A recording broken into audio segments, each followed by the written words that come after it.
네, 여러분 안녕하십니까. 매봉 육교의 저자 매봉 안성훈입니다. 이번 시간에는 제 책 매봉 육교 148페이지에 있는 풍수점 집터의 무서움이라는 제목의 점괘에 대해서 설명을 좀 드리고자 합니다.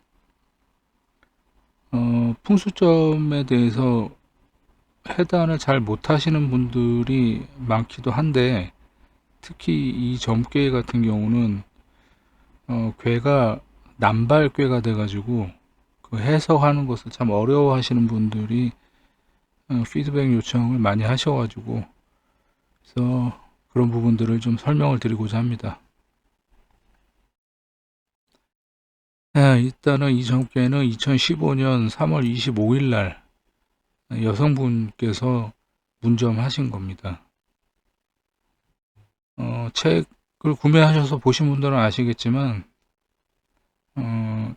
책, 여성분이 새로 집을 사서 이사를 가기 위해 이사갈 집에 터가 어떤지를 문점을 한 겁니다. 여러 군데를 이제 보셔가지고 집을, 그래서 각각의 집에 대해서 점괘를 받고 최종적으로 이제 그 시어머니나 이제 남편분께서 마음에 들어 하시는 집, 그 최종적으로 이사하려고 했던 확정을 거의 한 그 집의 터를 이제 본 점괘입니다. 어, 서죽으로 점괘를 본 거고요. 손님이 대신 점을 봐달라고 해서 제가 대점을 한 것입니다. 보시면은 점괘는 지뢰복계가 2효, 5효, 상효 이렇게 3개가 남발이 되었습니다. 그래서 풍택중부계로 변하게 됐습니다.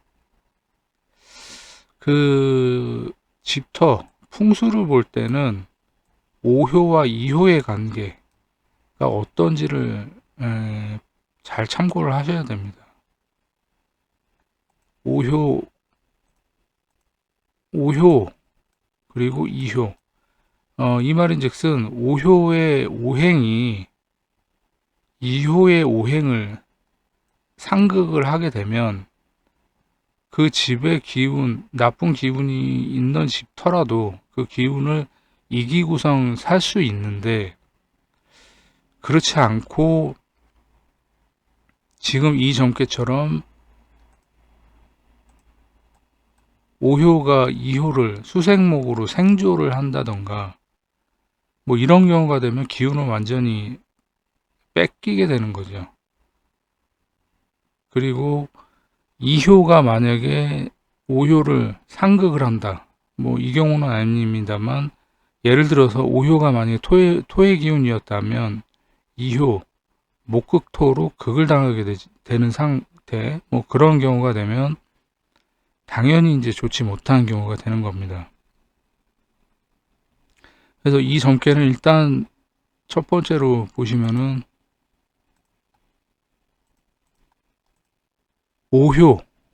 5효가 해수, 그리고 2효가 임목, 관이 되는데 수생목으로 가족들의 기운을 집터에 뺏기게 됩니다. 그래서 1차적으로는 상당히 좋지 못한 집터가 된다. 이렇게 보시면 되겠고, 두 번째로는 보시면 2효는 가택효입니다. 가택효. 가택이라는 건 집을 얘기하는 건데, 가택에 이렇게 관이 임했습니다. 임목관.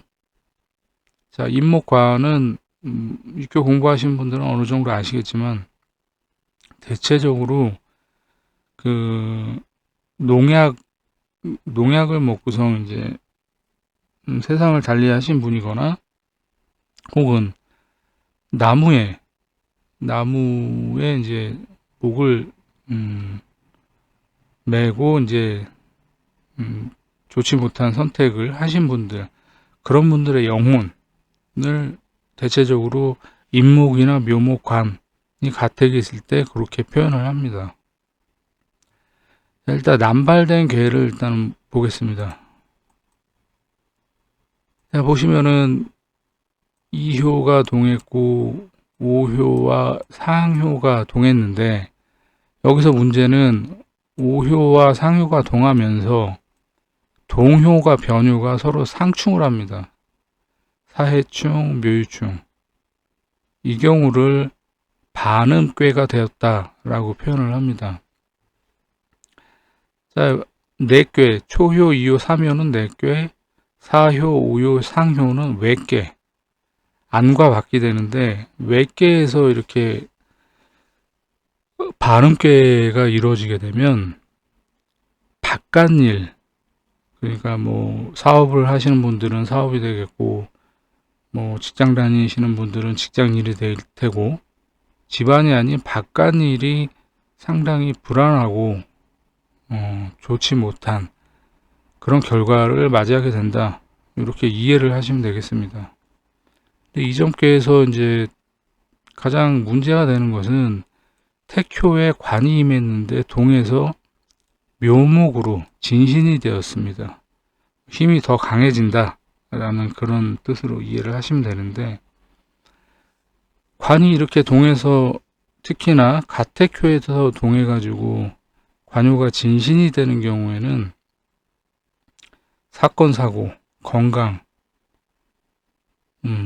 여러 가지 이제 뭐 송사, 시비, 구설, 관제수, 이런 것들이 굉장히 많게 됩니다. 그래서 이 점괘 같은 경우는 이 집을 절대 이사를 가면 안 되는 집이다라고 못을박구성 얘기를 하고 있는 것입니다. 그 육효 공부하신 분들은 천군부를 뭐 다들 한 번씩은 읽어보셨을 텐데, 그 천군부에 나와 있는 말 중에서 그 수만상 지분운 수일리 이윤관이라는 말이 있습니다. 이게 뜻이 뭐냐면, 복잡한 듯 하지만 점괘에서 그냥 하나만 봐도 다 읽을 수가 있다 라는 뜻인데, 여기서 하나를 꿰뚫어 볼 수 있는 것이 뭐냐면, 자, 집터, 우리가 지금 집터에 대해서 점을 보지 않습니까? 그러면 가택효하고 부, 용신인 부를 봐야 되는데, 이 부가 지금 가택효 2효 아래에 복신이 되었습니다. 그리고 공망입니다.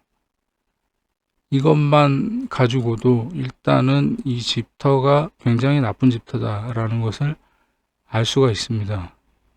거기다가 플러스 관요가 동해서 진신이 되니 더더욱 좋지 못한 집터다 라고 이렇게 알 수가 있는 것입니다.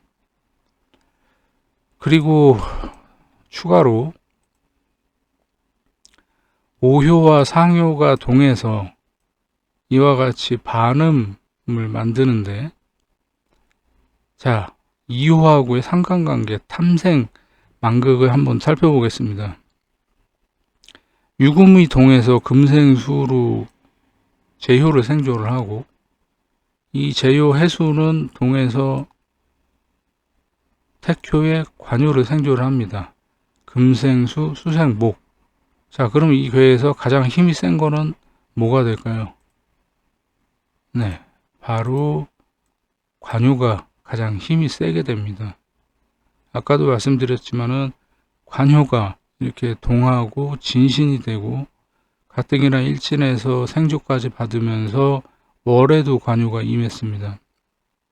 이 점괘에서 가장 힘이 센 것은 바로 이 관요라는 거죠. 그리고 탐생만극을 통해서도 금생수, 수생목대에서 관요가 이렇게 힘이 가장 센 오행이 되는데, 그렇다고 그러면 이 집터가 좋은 터가 되겠습니까? 나쁜 터가 되겠습니까? 굉장히 나쁜 터가 되는 거죠. 이 점괘는 모든 것이 다 관요를 진신하게 만들어서 가장 힘이 넘치게 하기 때문입니다. 이렇게 되면 멀쩡한 사람도 아프게 되고, 아픈 사람이 집안에 있는 경우에는 뭐 지속적으로 더 아프게 되는 거는 당연한 이치고요. 그리고 항상 집안이 우울하고 싸움이 잦거나 사고 이런 것들이 계속해서 발생하게 되는 겁니다. 그래서 결론적으로는 이 집으로는 절대 이사를 가면 안 되는 겁니다.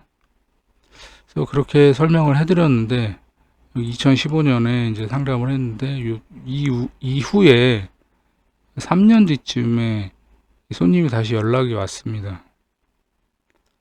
2018년쯤 되겠죠. 그때 손님이 엄청 많이 울었었어요. 그래서 이제 뭐 이야기를 들어봤는데 남편이 일단은 마마보이의 성향을 갖고 계신 분이고, 그리고 고부간에 이제 갈등이 꽤 많았는데 그 시어머니의 고집이 매우 남달라서 이 집을 이사할 수밖에 없는 상황이었다고 합니다. 물론 이 여성분은 제 점괘를 듣고서 이 집으로 이사를 가지 않으려고 했었는데 세상 사는 게 뭐 자기 뜻대로 다 되는 게 아니니까 결론적으로는 이 집으로 이사를 가게 됐고, 그래서 제가 말씀드린 문제들이 다 발생을 한 거죠. 남편은 아주 심각한 질병을 얻었고, 그리고 기존에 남편이 사업을 하고 계셨었는데 이 집으로 이사를 한 뒤에는 이제 뭐 출근도 제대로 하지 않고, 그리고 뭐 게임이라든지 뭐 음주 이런 거에 많이 열중을 하셨다고 해요. 그러고서 이제 병을 얻게 되니까 정신적으로도 많이 피폐해지고 일은 안 하면서 점점 이제 언어 폭력, 그리고 실제로도 폭력적인 성향을 보이고 있다고 그렇게 얘기를 했습니다. 그리고 어린 자녀가 하나 있었는데 이 집으로 이사를 간 뒤에 아빠하고 좀 증세가 좀 비슷한 그런 증세를 보인다고 해요. 그러니까 뭐 아주 심한 욕을 하지는 않았겠지만은 그래도 아빠를 좀 닮아가는 듯한 느낌이 계속 들고 있다라고 얘기를 합니다. 그래서 손님이 이제 3년 전에 저한테 봤던 이 점괘가 생각이 나가지고 계속 이제 마음속에서 고민을 하다가 2018년도에 그러니까 3년이 지나고 2018년도에 다시 연락을 이제 하신 거죠. 물론 이제 2015년도에 점괘를 봤을 때 그 집으로 이사를 하지 않았다면 좋았겠지만 이 손님은 시어머니하고 남편 때문에 어쩔 수 없이 이사를 가야 될 상황이어서 그 어쩔 수 없는 이유 때문에 이제 굉장히 마음 아파했었던 그런 이야기가 있습니다. 그 신상귀 불거 불안이라는 말이 있습니다. 천군부에 나오는 말인데 그 신상의 귀신을 제거하지 않으면 항시 불안하다는 그런 뜻입니다. 그 귀신은 이 관요를 얘기합니다. 그래서 만약에 이 집으로 이사를 가게 되었더라도 이 관요를 제거하는 그런 것을 조치를 취했다라면 조금 더 낫지 않았을까 뭐 그런 생각을 하는데 어쨌든 결론적으로는 하여튼 이사를 가게 돼서 3년 동안 정말 힘든 일을 많이 겪고 했습니다. 그래서 다시 이제 연락이 오셨을 때 결론적으로는 집터에 대해서 이제 무시하면 안 된다라는 거를 본인도 잘 인지를 하고 계셨고, 그래서 이제 뭐 다른 집으로 이사를 가기로 이제 마음을 먹게 되는 그런 사연이 있습니다. 뭐 현재까지도 뭐 종종 문점을 하시면서 이제 뭐 저하고 상담을 하고 계시는데, 그때 2018년도에 이제 다시 저하고 상담을 하시면서 그때 굳게 마음을 먹고 아주 그냥 몇 달 만에 그냥 후다닥 이제 이사를 하기로 결정을 하셨어요. 근데 정말 되게 열심히 하셨던 게 하루에도 몇 군데씩 진짜 한 달 동안 수십 군데를 집을 보러 다니시고 주소를 다 적으셔가지고 저한테 점괘를 보셨고, 그래서 고생 많이 하셨는데 결국에는 좋은 집터의 점괘를 얻은 것이 나와가지고 좋은 집으로 이사를 가셨습니다. 그리고서 지금 뭐 한 6년 정도, 2018년도에 다시 보셨으니까 한 6년 정도 지났는데 아직까지는 뭐 문제 없이 잘 살고 계십니다. 근데 이제 기존에 이 집으로 이사를 가면서 남편이 이제 건강이 굉장히 나빠졌다고 아까 말씀드렸는데, 그건 다시 좋아지진 않습니다. 왜냐면 인간의 몸이라는 것이 건강이 한번 나빠져 버리면 정상으로 되돌아오지 않는다는 거예요. 그래서 그 부분은 이제 뭐 어쩔 수가 없는 거고, 다만 이제 좀 다행스러운 건 정신적으로는 남편이 많이 좋아졌다는 거예요. 그리고 폭력적인 뭐 언행, 그리고 직접적인 폭력성, 이런 것들은 이제 사라지고 그 부부관계 굉장히 좋게 잘 지내고 있고, 그리고 이제 그 자녀, 아빠를 닮아가는 그 아들, 그 자녀 또한 많이 좋아져가지고 새 집으로 이사 간 다음에 많이 좋아져가지고 아주 그냥 행복하게 잘 살고 계십니다. 그 요즘은 이제 1인 가구도 많고 일반 주택보다는 이제 아파트나 오피스텔에 살고 계신 분들이 많은 시대입니다. 근데 이제 같은 아파트에 같은 라인이라고 해도 호수마다 그 기운이 다 다릅니다. 그래서 자신하고 맞는 호수가 따로 있어요. 그래서 그런 부분들에 대해서 뭐 A 아파트, 뭐 B동, 뭐 101호가 안 좋다고 해서 102호도 안 좋다, 이런 건 아닙니다. 각각 다 점괘를 봐야지만 알 수가 있는 것이고, 네. 그래서 그런 부분에 대해서는 좀 충분히 고려를 하시면서 각 집마다 우리 식구가 들어가서 살면 길한지 흉한지를 각각을 다 분점을 하고 개별적으로 점을 쳐야 됩니다. 그렇지 않으면 문제가 생길 수가 있다.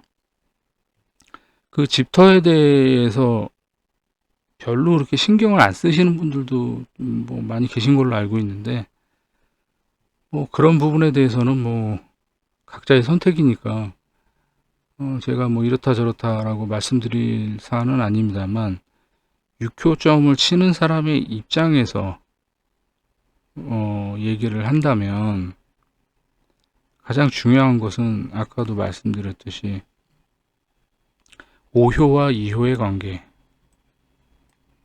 5효가 2효를 어떻게 하는가, 그리고 2효가 5효를 어떻게 대하고 있는가, 그리고 가택효, 부효, 상태가 어떠한가, 이거를 가장 중점적으로 잘 보셔야 됩니다. 이 점괘는 뭐 아까도 말씀드렸지만 일단 부효가 공망이고 복신되면서 관요가 택효에서 진신된 것, 요것만으로도 일단 꽝입니다. 다른 것은 뭐 더 볼 필요가 없는 점괘예요.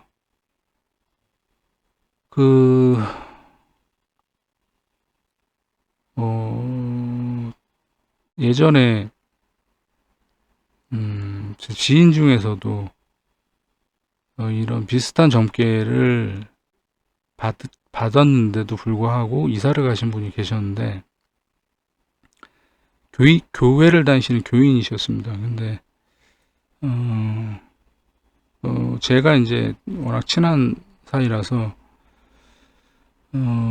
집터가 어떤지 이제 점괘는 보고 가는 게 좋다, 뭐 이런 얘기를 했는데, 뭐 그냥 생활 풍수만 그냥 뭐 조금 알려달라, 뭐 이런 식으로 얘기를 해가지고, 그래서 뭐 그냥 몇 가지 정도만 이제 중요한 부분만 알려드렸던 적이 있는데,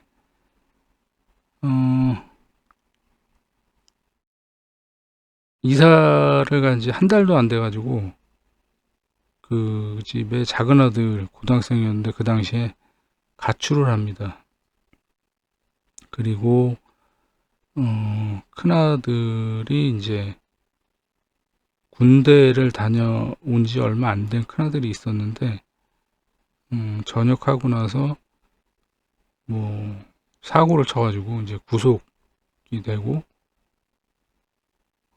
그리고 그 구속된 아들의 이제 할머니죠. 저한테 저하고 대화를 나누신 분의 시어머니, 그분은 이제 그 큰 손주가 구속되는 바람에 충격받으셔가지고 바로 그냥 쓰러지셨습니다. 그리고서 1년도 안 돼가지고 돌아가셨어요. 그 집터라는 게 이렇게 굉장히 중요하게 봐야 됩니다.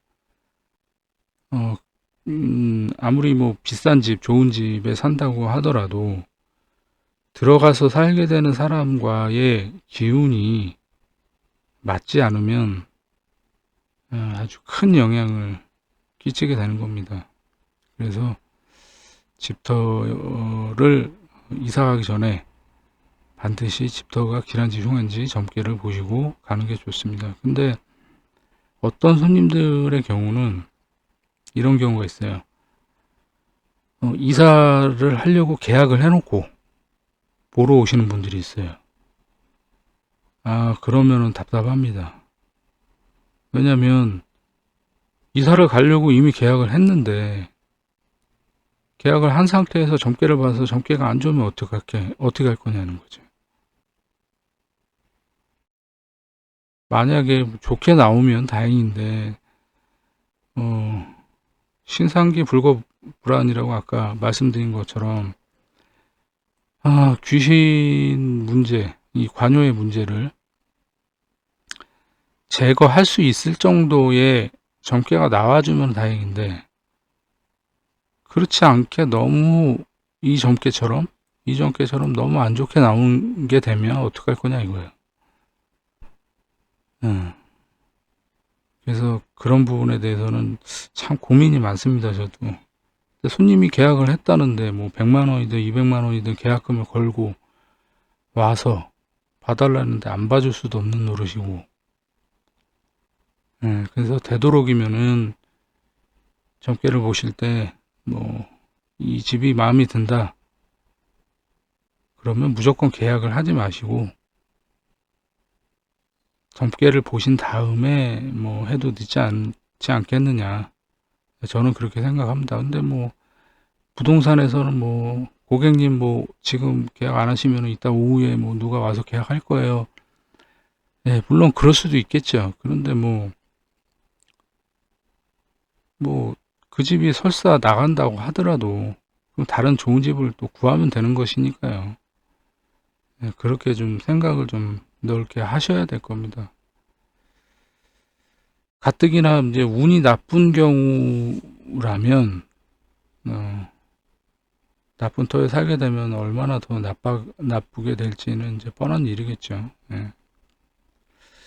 풍수라는 것이 절대 무시를 할 수가 없는 겁니다. 그러니까 육교점 치시는 분들은 집터에 대해서 미리 점괘를 잘 보시고 그렇게 잘 처신해야 되겠습니다. 저도 지금 뭐 상담하고 있는 사무실 근 한 20년 됐는데 뭐 들어오기 전에 당연히 정께 보고 들어왔겠죠. 예. 그래서 무탈하게 아직까지 잘 지내고 있는 거고요. 뭐 옮길 때가 되면은 뭐 옮기겠지만 뭐 여기서 뭐 전혀 문제가 없는데 옮길 이유는 또 굳이 찾지 않으니까 옮길 필요가 없는 거고. 네, 뭐 그렇습니다. 그래서 이번 시간에는 집터에 대해서 집터의 점괘에 대해서 봤는데 집터라는 게 정말 이렇게 무섭다. 잘 이해를 하시고 집터에 대해서 점괘 보실 때는 아까 알려드린 대로 가택효 그리고 부효, 오효가 이효를 어떻게 대하고 있는지 그리고 이효가 오효를 어떻게 대하고 있는지 이렇게 괴가 남발이 되고 반음이 된다고 하더라도 다 신경 쓸 필요 없다라는 거예요. 어차피 금생수 수생목으로 결론적으로는 이 임목으로만 다 기운이 몰리기 때문에 그래서 임목이 묘목으로 진신되고 그럼 결론적으로 뭐냐 여기서 볼 거는 딱 하나 태교의 관요 진신이라는 거죠. 이거 하나밖에 없어요. 그러니까 이렇게 괴가 남발이 됐어도 이거 하나만 보면 되는 거기 때문에 이 남발된 괴에 대해서 너무 어렵게 생각하지 않으셨으면 좋겠습니다. 예, 뭐 집터에 대해서 한번 봤습니다. 예, 잘 참고하시고 공부하시는데 도움이 됐으면 좋겠습니다. 이번 시간에는 집터의 무서움에 대해서 점괘를 봤고요. 다음 시간에 또 찾아뵙겠습니다. 이상 저는 무불도였습니다. 감사합니다.